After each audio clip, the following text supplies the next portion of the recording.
Eugenics, in which lives have value. Eugenics as it relates to society's perception of what lives have worth. People with disabilities have historically been discriminated against and have fallen victim to the constant persecution that afflicts those who are different to social norms.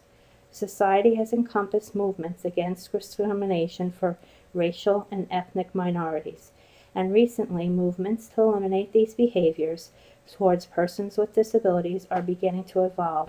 However, society has a long journey ahead to incorporate equality and inclusion for persons with disabilities. Eugenics, however the term is written, verbalized, or implied, incorporates into today's society a discussion of diseases that will result in some form of disability. The focus of society's motive is to eliminate the world of all unfavorable effects of disease. This is what lends my discussion on eugenics and how the value of life takes precedence in modern civilization. The term eugenics was first introduced in the 1900s in the United States. Eugenics can be described as a crusade that's goal is to foster the baby's birth without deficient qualities. The goal of eugenics is to produce a society of healthy babies that possess those qualities that are favorable to society, enabling a superior race. The eugenics movement brought laws to encompass the prevention of babies being born with those characteristics that were more desirable. However, eugenics has been around as early as 1883, when Francis Galton used the word eugenics from the Greek meaning well-born.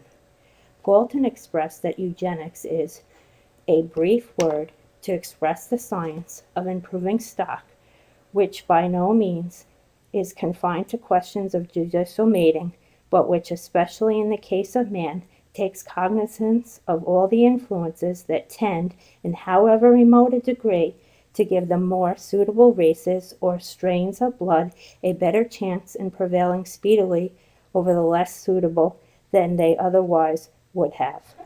Galton's words reflect a judgment that a dominant group would impose on others their opinions on what human significance and value is defined.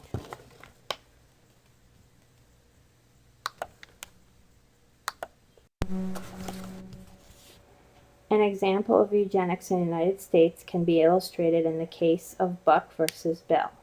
The outcome of this case clearly depicts how society as a group can pass judgment on who is or who is not suitable to exist in this world. The Supreme Court ruled in 1927 in Buck versus Bell that forced sterilization was legal for people that were unfit to interact in society, including those people with intellectual disabilities. Justice Oliver Wendell Holmes, Jr., who presided on this case, was quoted as stating, "Society can prevent those who manifestly unfit from continuing their kind. 3 generations of imbeciles are enough."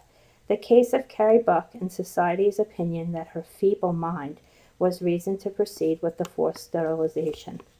Years later, in 1985, historian Paul A. Lombardo argued that Carrie Buck was sexually assaulted by the nephew of her adopted mother, and she was institutionalized based on that incident alone, when in fact she was not feeble-minded. Carrie Buck was noted to be an avid reader and worked as a domestic worker after she was released from the institution. Lombardo additionally argued that Buck's lawyer, Irving Whitehead, deliberately failed to defend Miss Buck in her best interest due to his political connections and his own belief in eugenics.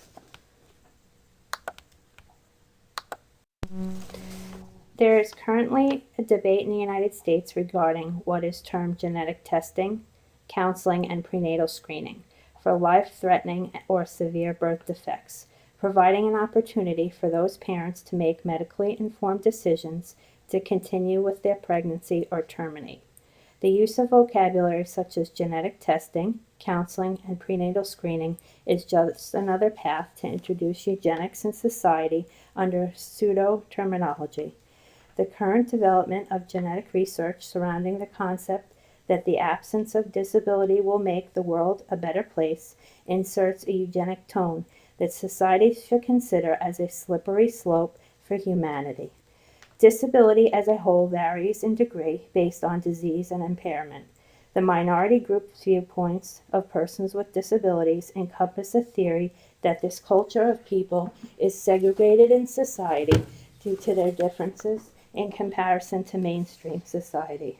Therefore, persons with disabilities are devalued, living separate from others, experiencing inferior treatment and social support. The minority viewpoint perspective enlightens two conflicting messages. One, that a minority group defining people with disabilities is equivalent in society in the same degree that any other citizen is.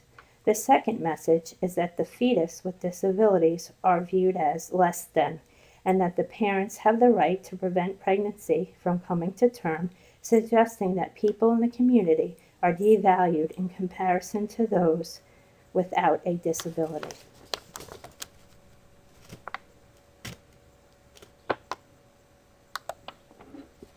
Two examples of disabilities that are known in utero is trisomy 13 and trisomy 18. Babies born with trisomy 13 and trisomy 18 are recognized as the second and third most form of chromosomal defects, with Down syndrome taking the lead at number 1. Both the American Academy of Pediatrics and the 2010 American Heart Association have strong endorsements against resuscitation of newborns with any of these circumstances. Both trisomy 13 and trisomy 18 have a reduced lifespan from the congenital defects and neurological deficiencies that would require invasive medical and surgical procedures to prolong survival.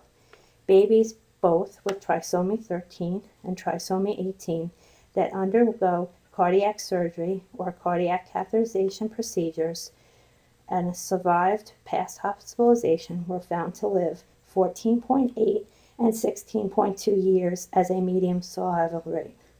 Despite the scientific evidence that mortality is high with these diseases, this has been evidence of survival until adolescence and some to adulthood. The term the disease as incompatible with life suggests babies born with trisomy 13 and trisomy 18 have no value to society, and that a eugenic approach should be recommended to parents.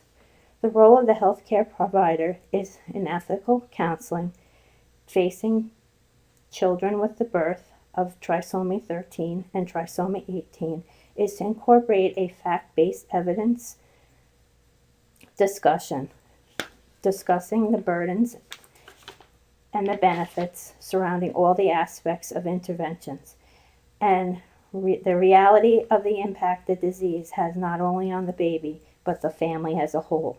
A collaboration with the parents and healthcare professionals will support what treatment is best suitable for that individual family and their baby. Individual choices prevail when the value of life is a subject of debate. Society cannot interject its values on individuals based on consensus that a life is worth living or not. The value of life is subjective and therefore should be determined on a case-by-case basis by the parents or guardians with an unbiased consent without the interference of outside parties.